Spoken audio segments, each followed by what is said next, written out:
ಇವತ್ತು ಚೆನ್ನಮ್ಮ ಅವರ 11ನೇ ದಿನದ ಪುಣ್ಯತಿಥಿ ಆರಾಧನೆ ಕಾರ್ಯಕ್ರಮ ಏನ್ ನಡೀತಾ ಇದೆ. ಈ ಒಂದು ಕಾರ್ಯಕ್ರಮಕ್ಕೆ ಲಕ್ಷಾಂತರ ಜನ ಆಗಮಿಸ್ತಾ ಇರುವಂತದ್ದು ನೀವು ದೃಶ್ಯದಲ್ಲಿ ನೋಡಬಹುದು.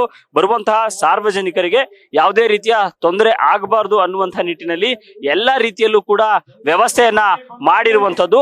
ಹಾಗೆ ಸಾಕಷ್ಟು ಸಂಖ್ಯೆಯಲ್ಲಿ ಬೆಳಗಿನಿಂದನೂ ಕೂಡ ಸರತಿ ಸಾಲಿನಲ್ಲಿ ಜನರು ಆಗಮಿಸ್ತಾ ಇದ್ದಾರೆ. ಯಾಕೆಂದ್ರೆ ಇವತ್ತು 11ನೇ ದಿನದ ಕಾರ್ಯ ಏನ್ ನಡೀತಾ ಇದೆ, ಈ ಒಂದು ಕಾರ್ಯದಲ್ಲಿ ಭಾಗಿಯಾಗಿ ತಮ್ಮ ಶ್ರದ್ಧಾಂಜಲಿಯನ್ನ ಅರ್ಪಿಸಲಿಕ್ಕೆ ಅಭಿಮಾನಿಗಳು, ಕಾರ್ಯಕರ್ತರು, ಹಾಗೆ ಹಿತೈಷಿಗಳು, ಬಂಧುಗಳು ಸಾಕಷ್ಟು ಸಂಖ್ಯೆಯಲ್ಲಿ ಆಗಮಿಸ್ತಾ ಇದ್ದಾರೆ. ರಾಜ್ಯದ ಬೇರೆ ಬೇರೆ ಜಿಲ್ಲೆಗಳಿಂದಲೂ ಕೂಡ ಈಗಾಗಲೇ ಜನರು ಆಗಮಿಸಿರುವಂತದ್ದು. ಬೆಳಗ್ಗೆಯಿಂದಲೂ ಕೂಡ ಲಕ್ಷಾಂತರ ಜನ ಆಗಮಿಸ್ತಾ ಇದ್ದಾರೆ. ಬರುವಂತವ್ರೆಲ್ಲರಿಗೂ ಕೂಡ 11 ಕಡೆಗಳಲ್ಲಿ ಊಟದ ವ್ಯವಸ್ಥೆಯನ್ನ ಮಾಡಿರುವಂತದ್ದು. ಅದರಲ್ಲೂ ಕೂಡ 4 ಕೌಂಟರ್ಗಳನ್ನ ಪ್ರತ್ಯೇಕವಾಗಿ ಮಹಿಳೆಯರಿಗೆ ಅನ್ನುವಂಥದ್ದನ್ನ ಮೀಸಲಿಟ್ಟಿರುವಂತದ್ದು. ಇನ್ನು ನೀವು ದೃಶ್ಯದಲ್ಲೇ ನೋಡಬಹುದು, ಏನು ಕುಟುಂಬಸ್ಥರೇ ಸ್ವತಃ ಮೈಕನ್ನ ಹಿಡಿದು ಚೆನ್ನಮ್ಮ ಅವರ ಸೇವೆಯನ್ನ ಮಾಡ್ತಾ ಇರುವಂತದ್ದು. ಅಂದ್ರೆ ಈಗ ದೃಶ್ಯದಲ್ಲಿ ಭೋಜೇಗೌಡರನ್ನು ನೀವು ಕಾಣ್ತಾ ಇದ್ದೀರಾ, ಅವರೇ ಸ್ವತಃ ಕೈಯಲ್ಲಿ ಮೈಕನ್ನ ಹಿಡಿದು ಬರುವಂತಹ ಸಾರ್ವಜನಿಕರಿಗೆ ಮಾಹಿತಿಯನ್ನ ನೀಡ್ತಾ ಇದ್ದಾರೆ. ಎಲ್ಲೆಲ್ಲಿ ಊಟದ ವ್ಯವಸ್ಥೆಯನ್ನ ಮಾಡಲಾಗಿದೆ, ದರ್ಶನಕ್ಕೆ ಯಾವ ಭಾಗದಲ್ಲಿ ನೀವು ಸಾಗಬೇಕು, ಏನಾದ್ರೂ ಅಚಾತುರ್ಯ ಆದ್ರೆ ಯಾರನ್ನ ಸಂಪರ್ಕ ಮಾಡಬೇಕು, ಈ ರೀತಿಯಾಗಿ